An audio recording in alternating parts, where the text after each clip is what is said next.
High friends, welcome back to my channel and welcome back to our new vlog. তো তোমরা সবাই কেমন আছো? আশা করছি খুব ভালো আছো, আর আমিও ভীষণ ভালো আছি। তো সকাল সকালে দেখো মারা সবজি কাটছে, আর এখানে আমার প্রচুর সোনা খেলা করছে। তো সকালবেলায় উঠে দেখছি মারা কিছু কাজকর্ম করছে, তো চলো সেগুলোই তোমাদের সঙ্গে শেয়ার করি। হাই হাই করে দাও, দেখো কিছু হাত করে দাও, হাই করে দাও, হাই হাই হাই করে দাও, হাই করে দাও, হাই। এই দেখো আমাদের গাছের ইঁচড়, এই দেখো গাইস আমাদের গাছে কত ইঁচড় ধরেছে তোমরা দেখো। আজকে পেরেছি, কালকে আমাদের পুজো আছে, লাগবে এগুলো খেতে হয়, তাই আমরা সব পেরেছি, আজকে অনেকজনকে দিয়েছি। তো দেখো সকাল সকাল উঠে ওরা কাঁঠাল টাঠাল পেরে কি কাণ্ড করেছে। আম পারবো, আরো আম পারবো। আমাদের গাছেই আম আছে, সেই আমগুলো পাড়া হবে, আর আমি রোদে তাকাতে পারছি না। হাই হাই, ওদের পিগলু সোনা এসেছে, এরকম একটা ছোট্ট একটা ফুটফুটি সোনা, সব থেকে দুষ্টুমি করে, একটা ভাগ্নি হয়েছে, সারাদিন খেলা করে না, কি বলো? বল বল বল বল। এই দেখো এই পিগলু নিয়ে যাচ্ছে ওদের বাড়ির আম কাঁঠাল, দেখো তোমাদের একটা নিয়ে চলো। নে নে, মাথায় করে নে, ওদেরকে দিলাম এগুলো খাবে। আজ তো যা। দিদি দেখাচ্ছে গাছ থেকে আজকে সকালেই। আর এই যে আমাদের আম গাছ, তো তোমাদের আগে কখনো দেখানো হয়নি, তাই ভাবলাম দেখিয়ে দিই। তো আমাদের আগে আর একটা বড় আম গাছ ছিল, তো সেটা হনুমানের জন্য কেটে দেওয়া হয়েছে, কারণ ওরা এসে প্রচুর অত্যাচার করতো, সেই জন্য কেটে দিয়েছে মারা। তো এবারে গাছে আম বেশি আসেনি, যেগুলো এসছে সেগুলো সবাইকে একটু একটু করে দেওয়া হচ্ছে। আর দেখো এখানে কিছু আম পাড়া হয়েছে, আর অনেকেই দিয়ে দিয়েছে অনেকজনকেই। তো পাশের বাড়িতে সবাইকে দিয়েছে, আমার শ্বশুর বাড়িতে দেওয়া হয়েছে। তো দেখো এই যে প্রচুরজন এখানে আমার পিগলু মামার সঙ্গে বসে বসে খেলা করছে শুয়ে শুয়ে, আর আমার দিকে তাকাচ্ছে। তো এখন বাজছে 7:30টার মতো। তো আমি এই একটু আগেই উঠলাম ঘুম থেকে, কারণ কি বলতো, বারবার রাত্রেবেলা যেহেতু আমাকে উঠতে হয়, আমার বেবি যেহেতু ব্রেস্ট ফিড করে, তো আমার ঘুমটা একদমই হয় না। সকালের দিকে ভীষণই ঘুম পাই, মাথা ব্যথা করে, তবুও আমার ঘুম হয় না, উঠতে হয় সেই জন্য। তো ওই জন্য একটু বেলা করেই উঠি আমি। এমনিতেও ভীষণ মাথা ধরেছে। সো এখনো চাও খাইনি আমি, এবার চাটা খাবো। ও আজকে কি যেন, আজকে আজকে হলো হোম। তো আজকে লক্ষ্মী পুজো হয় আমাদের মাদের বাড়িতে, তো এবারে হবে না, কারণ আমার দাদু মারা গিয়েছে সেই জন্য।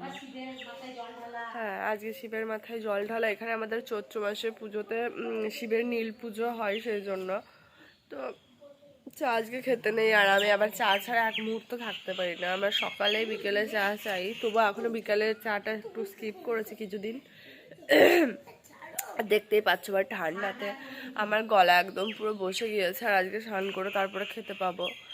আর আজকে ভাতও খেতে নেই আমাদেরকে, যেহেতু আমরা মা হয়েছি, আমি তো নিউ মম, সেজন্য খেতে পাবো না। তো এবার থাক থাক, ও যা করছে করুক, ওকে করতে দে। আর আজকে স্নান টান করে খাবো। দেখি আজকে তো লুচি খেতে হয় কিংবা এসব কিছু খেতে হয়। তো দুপুরবেলায় বললাম ডালিয়া বানাতে, আর জলখাবারে মা বললো 2টো পরোটা করে দেবে, আর রাত্রিবেলায় হবে লুচি। তো কি কি হচ্ছে না হচ্ছে সবই তোমাদের সঙ্গে শেয়ার করব। তো চলো তোমরা পুরো ভিডিওটা দেখতে থাকো অ্যান্ড পাশে থাকো। বলো কি কি তরকারি হবে আজকে? এটা কুমড়ো আলু তরকারি হবে, লুচির সাথে খাওয়া হবে। এটা ডালিয়া খিচুড়িতে দেবো, সব সবজি কেটে রেখেছি, আলু পেঁপে গাজর কুমড়ো। আমার মেয়ে তো পটল খাবে না, তাই পটল দিইনি। আমি পটল পছন্দ করি না। আর এটা আলু ভাজা হবে ডালিয়ার খিচুড়ির সঙ্গে, এটা পটল ভাজা বেগুন ভাজা। আর এই আদাটা কিসের? আদাটা কুমড়ো তরকারিতে দেবো, জিরে আদা বাটা। তো দেখতেই পাচ্ছ যে আমি তো স্নান টান করে চলে এসেছি, অনেকক্ষণ আগেই এসেছি, এখন 9:30 বাজছে।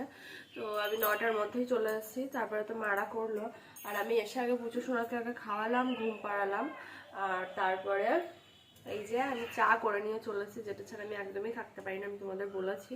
তো মাও বললো যে স্নান টান যখন করে নিয়েছিস তখন একটু চা করে নে, আর 2টো বিস্কিট দিয়ে খেয়ে নে। তো আমিও সেটাই করছি, কারণ এখন খাবার বানাতে একটু লেট হবে।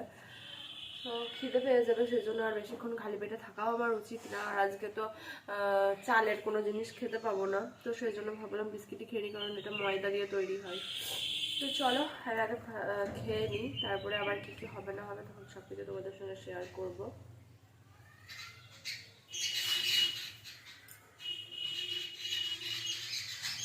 পুজো সোনা এখন ঘুমাচ্ছে, আর ঘুম থেকে উঠলে পরে ভালো চানটা করিয়ে দেবে ওকে। আর এখন আমাদের বাড়িতে একটুখানি পুজো হলো, মানে পুজো তো আজকে করতে নেই, তাও ঠাকুরমশাই এসে একটু পুজো করে দিয়ে গেল। আর এদিকে মা রান্না করছে, আর আজকে আমাদের হঠাৎ করেই এক জায়গায় যাওয়ার প্ল্যান হয়েছে। এই যে এখানে রান্না বান্না হচ্ছে। ব্রেকফাস্ট করে নিয়েছি, তো সকালবেলাতে লুচি খেয়েছি, বললাম পরোটা খাবো কিন্তু পরোটা করেনি মা, তো লুচি হয়েছে, লুচি খেলাম। আর আজকে হঠাৎ করেই বললাম তোমাদের এক জায়গায় যাওয়ার প্ল্যান হয়েছে, সেটা হলো আমার মামার বাড়ি। তো একটু কাজ আছে, সেজন্য যাব, আমি যাব, মা যাবে আর আমার যা যাবে। তো একটু কাজ পড়ে গিয়েছে, যাব। আমার একটা মামা এসছে, তো মামাটার সঙ্গে দেখা করতে যাব। তো আমার যাও যাবে, ও একটু ঘুরতে যাবে, কারণ বাড়িতে আজকে দাদা নেই, আর বাবাও বাড়িতে এসছে, মানে আমার শ্বশুর মশাই। তো মা একা থাকতে হবে না মাকে, তো বাবা যেহেতু আছে সেজন্য মৌসুমিদি যাবে আমাদের সাথে। তো আমি, পুচকু, আমার মা আর মৌসুমিদি যাবে। আর ভালো বাড়িতে থাকবে, কারণ বাড়িতেও তো কাউকে থাকতে হবে, সেজন্য ভালো থাকবে বাড়ি। আর ব্রেকফাস্ট হয়ে গেছে, তো আমরা দুপুরবেলাতে লাঞ্চ করে তারপর একবারে বেরিয়ে যাব। একটু তাড়াতাড়ি যাবো, নাহলে আবার সন্ধে হয়ে যাবে। তো আমাদের এদিকে একটা শর্টকাট রাস্তা আছে, তো ওদিকে যাবো না আমার পুচু সোনাকে নিয়ে, তো যাব আর একটা রাস্তা আছে, একটু ঘুরে ঘুরে যেতে হয়। আমার মাসির, ছোটো মাসির বাড়ির ওই সাইডের রাস্তাতে, তো ছোটো মাসিরাও যাবে। আর এই যে এখানে দুপুরে খাবার ডালিয়া আছে, আলু ভাজা আছে আর বেগুন ভাজা আছে। আজকে যেহেতু নিরামিষ, সেহেতু ডিম ভাজা খাওয়া হবে না। আর এখানে আমার পুচু সোনার ড্রেস রেডি করে দিয়েছি। তো দেখো এই যে আমি মোটামুটি রেডি হয়ে গিয়েছি, আর শুধু শাড়িটা পরবো, আর মারা এখন খাচ্ছে। তো চলো আগে ফুল রেডি হয়ে নিই। আর রেডি হতে তো দেখলাম আমাদের বাড়িতে যে বেড়ালটা থাকে, ওই বেড়ালটা এসে লুচি খাচ্ছে, তো মারা ওকে লুচি দিয়েছে, ওর নাম হলো মেনি। তো ও এখন লুচি খাচ্ছে। এদিকে এদিকে এদিকে। এই যে আমরা সবাই রেডি হয়ে গিয়েছি, ভালো যাবে না, আমি রেডি হয়নি, আমি যাব না। তো চলো আমরা যাই। আর যেতে যেতে পিগলু মামার মা এসছে শিব মন্দিরে পুজো দিয়ে, শিবের মাথায় জল ঢেলে, তো সেই যে চরণামৃত ছিল সেইটাই ও চোখে কপালে দিয়ে দিল, কারণ এবারে আমাদের পুজো দিতে নেই, তোমাদের বললাম একবার, তো সেই জন্য পিগলু মামার মাই এসে দিল। আর এখানে আমরা বেরিয়ে পড়েছি, তো যাচ্ছি রাস্তাতে। তো দেখো চারিদিকে এত সবুজ সবুজ, এত ভালো লাগছে দেখে, কি বলবো তোমাদের, দেখে একদম মন ভরে যাচ্ছে। আর এই এত সবুজ ধান, এইসব আমাদের মানে এই বাংলার সাইড ছাড়া আর অন্য কোথাও দেখতে পাওয়া যায় না। চারিদিক পুরো সবুজে সবুজে ভরা, দেখে খুব ভালো লাগছে। হাই ফ্রেন্ডস, তো আমি মামার বাড়ি গিয়েছিলাম ঠিকই, কিন্তু ওখানে গিয়ে না আমি একটা ভিডিও করেছি, না আমি কিছু করেছি, আমার কিচ্ছু মনে ছিল না ওখানে সবাইকে দেখতে পেয়ে। জাস্ট আমি গিয়েছি, মজা করেছি, সবার সঙ্গে গল্প করেছি, দেখা করেছি, জাস্ট চলে এসেছি। কি বলবো, আমি সবার সঙ্গে দেখা হয়েছে, কিন্তু আমি কাউকে একটু ভিডিও করার আমার একটুও মনে ছিল না। তো কী করবো বলো, চলে এসেছি আমি। আবার যখন পরে কখনো কারোর সঙ্গে, সবার সঙ্গে যখন দেখা হবে, যখন যাবো আমি, তখন আবার তোমাদের সঙ্গে শেয়ার করবো যে আমার ফ্যামিলির লোকজন কে কে আছে। আর এখানে আমার পুচু সোনা আছে, আমার মা আছে, ওরা খেলা করছে, গল্প করছে। তো চলো আবার পরে দেখা হচ্ছে তোমাদের সঙ্গে। আমি একটু ক্লান্ত হয়ে গেছি, এসে জাস্ট আমি আগে চেঞ্জ করলাম, তারপরে সমস্ত কিছু ঠিকঠাক করলাম, ভেবেছিলাম কটা রিলস বানাবো, তাও হয়নি। তো চলো দেখতে থাকো তোমরা। খিদে পেয়ে গিয়েছিল, তারপরে মা বললো তাহলে আমি লুচিটা ভেজে দিই, তুই খেয়ে নে, তারপরে তখন আমরা খাবো, কারণ পুচু সোনাকেও একজনের কাছে মানে একজনকে থাকতে হয় পুচু সোনার কাছে। তো সেই জন্য আমি ভাবলাম আমি আগে খেয়ে নিই, তারপরে তখন আমি যখন ওর কাছে থাকবো তখন মারা খাবে। তো সেই জন্য ঝটপট করে লুচিগুলো সব ভেজে নিচ্ছিল।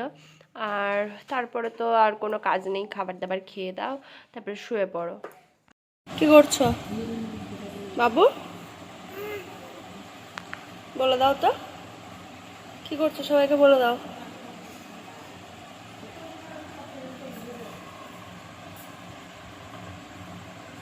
বলো, তুমি খেলা করছো, বলো। তুমি পাপার সঙ্গে কথা বলেছো আজকে? পাপা ফোন করেছিল? কথা বলবে না তুমি? জামা খাবা? জামা কে খায়? হ্যাঁ, জামা কে খায়?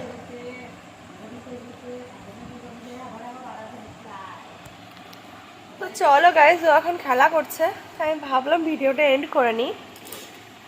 উপর হয়ে গেল। তো চলো, আজকের মতো ভিডিওটা এখানেই এন্ড করছি। তো তোমরা সবাই ভালো থেকো, সুস্থ থেকো, স্বাভাবিক থেকো। আর আমি আমার বিদ্যুষণের বালিশটা মাথায় নিয়ে আছি, কারণ ওর বালিশটা প্রচুর উঁচু। তো ভাবলাম যে একটু পাতলা করে দিই শুয়ে শুয়ে, তাহলে ওর মাথায় নিতে সুবিধা হবে। তো চলো, বাই, গুড নাইট, দেখা হচ্ছে এবার নেক্সট ভিডিওতে।